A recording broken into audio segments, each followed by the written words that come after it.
welcome to the channel. My name's Miguel, and what we're going to be doing is I just want to take you guys on my journey of repainting my 86 Camaro. It may look good on camera, but there are a lot of problems with this paint job. It was done by a local shop because I didn't have time. Long story short, the good old saying falls right into place. If you want something done right, you got to do it yourself. Now, I am waiting on a bunch of materials for this car.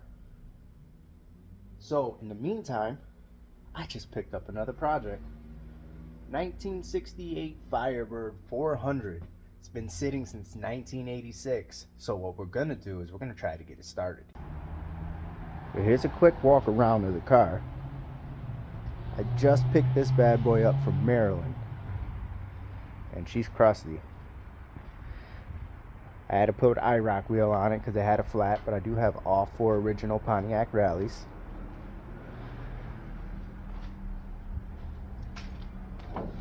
We got the lightweight hood.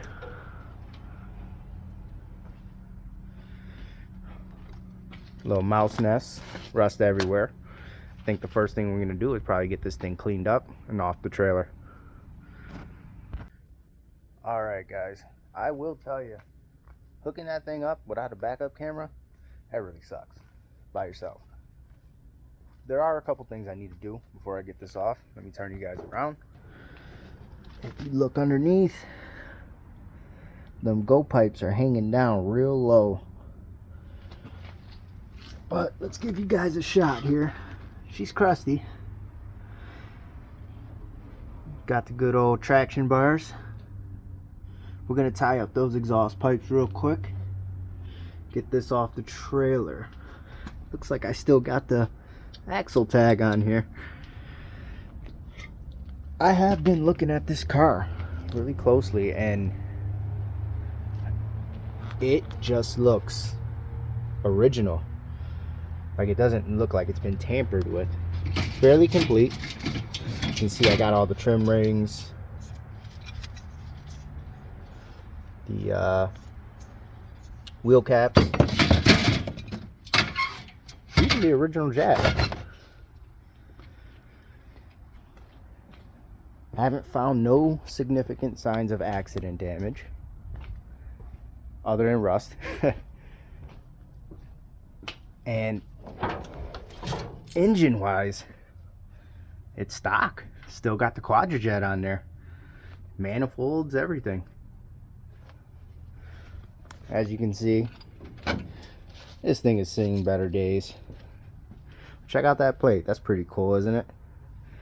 Supposedly sitting since 1986. Hood tack is gone. I've looked in the car. I can't find it. These little bird emblems are pretty cool. I've been looking into that. Supposedly an early option. Not all birds got it. Cow's a little rusty.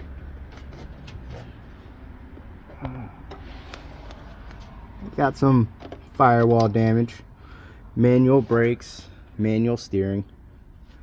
That is a 400 block. I ran the codes. Let's get this folded down.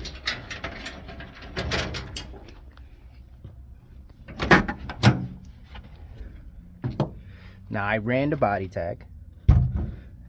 This car did come factory with a deluxe bucket seat parchment interior, white vinyl top, which, by the way, for being a vinyl top car, wow, it's in really good shape.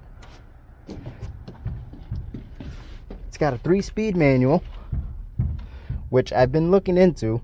I've been contemplating putting a Muncie in here, but if this car's numbers matching, I might keep it original. And I've read that these are actually stronger than the Muncies. Drop a comment, let me know. Now, as you can see, we got some issues. That's the subframe right there. She's got holes. There are some parts in here. I have to go through it, some trim. Maybe I might find a tack. I can't get that glove box open. We're gonna dig in there. But I mean, holes everywhere. If the tack was in here, it could have fell out. Who knows?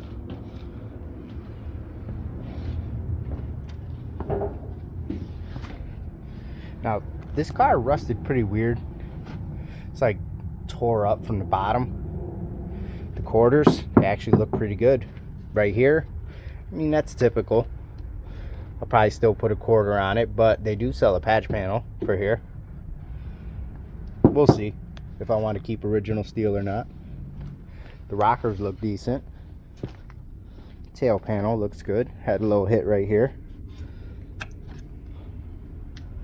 There is the factory solar red. Trunk pan, typical. I don't know about the frame rails yet, but given the condition of everything else, I'm going to say they probably need to be replaced. I mean, the hood is definitely shot. This is the only hole I found right here, and then this rust on the entire window channel. Being a vinyl top car, I'm gonna say that's a win. And then you get to this. Mouse nest. Looks like the previous owner put some plug wires in. He couldn't get it started. We're gonna try though. I think this car still has a points ignition system. So my goal is to get it running and driving under its own power, so I don't got to push this thing around. So we're probably just gonna get it running, clean up the points. Hopefully the fuel pump works. If not, I think I have an electric one laying around. And then we're probably gonna run a brake line to the front drums and call it a day. I do got to mess with the linkage on the tranny. When shifting, I couldn't get it in reverse. I'm hoping it's just the problem with rust.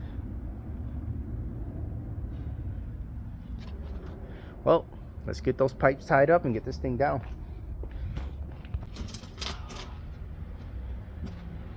This is really an awkward position.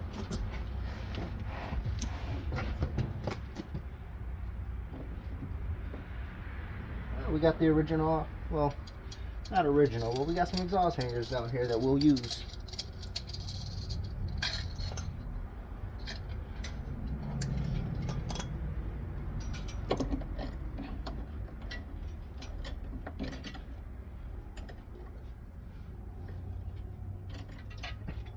Oh, I kind of shorted myself on that one.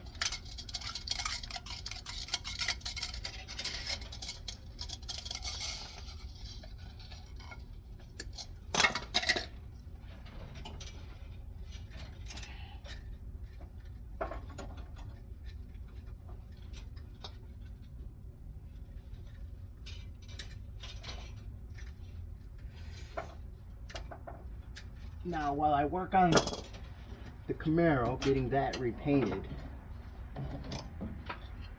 I'm gonna order all the sheet metal for this car. I've been looking into it, and it looks like the frame rail, for some reason, I can't remember what side it is, but one side is on back order, and it's the same side through multiple companies, AMD, OER. So it looks like I'm going to be waiting, which I mean is good, since I'm trying to finish the Camaro and ride that.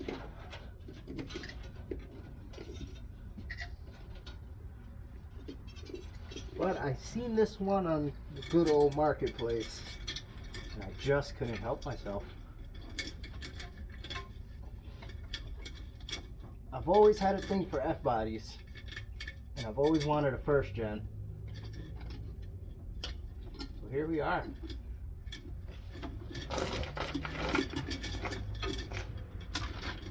Sorry about the view, guys. I know it's awkward, but I want to get this done. Got to reposition in the camera.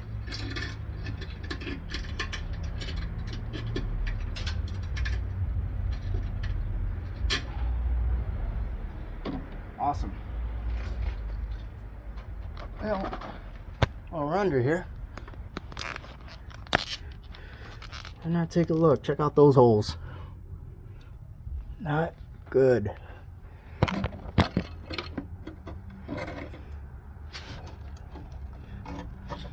Brake lines look like they've seen better days. Check out these antique traction bars. As always, air shocks. Typical. Every muscle car of this era. Tunnel looks good. This frame rail actually looks good here.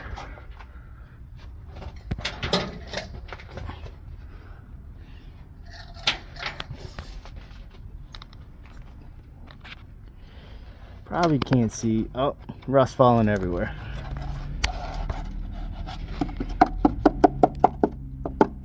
This frame rail actually. Oh, no, I take that back. Right there. She's got a hole. That's alright. I expected that. Let's take a look at the other. It looks swollen up. It looks pretty swollen from all the rust. And, oh yeah, it's squishy right here.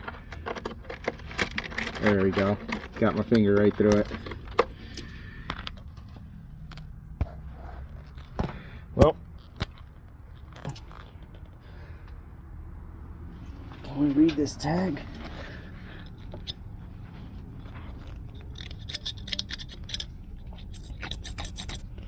It's covered in undercoating. What do we got?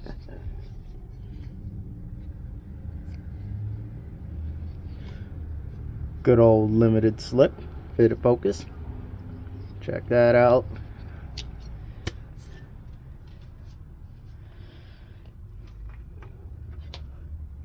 I'm gonna say the springs are shot.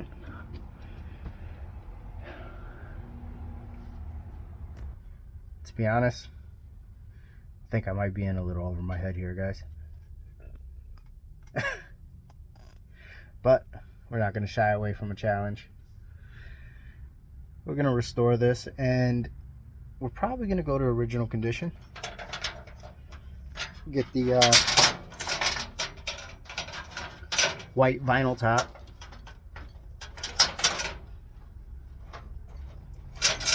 Paint it solar red.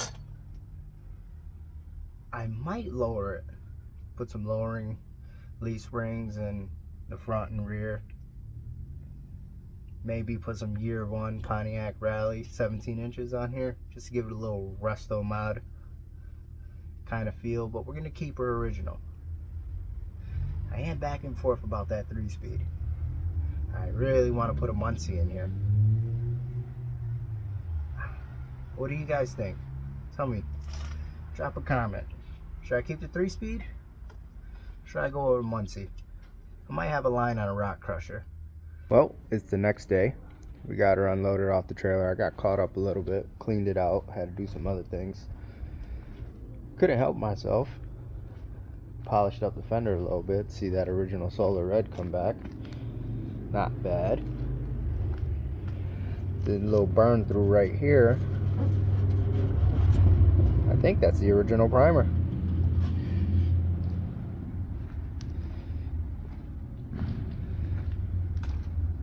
Our parts haul from the trunk. Got the air cleaner, 4 trim rings, 2 center caps for the rims. We got ourselves a spare. Original jack, couple tire irons. Here's the jack base. He's rotted. Part for the air cleaner. But, show you guys this. I ripped the cardboard for the glove box, and inside, this is what I found.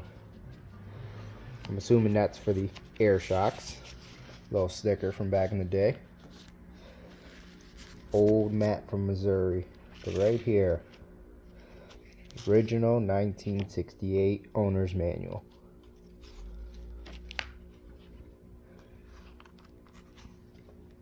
This thing is cool. Pretty cool to find that. Also, I dug through, went through all the trim. I do have all the molding for the vinyl top, front and rear window. I have the antenna, but the hood tack is still gone. I think that one's, there's no hope. I'm not going to find that.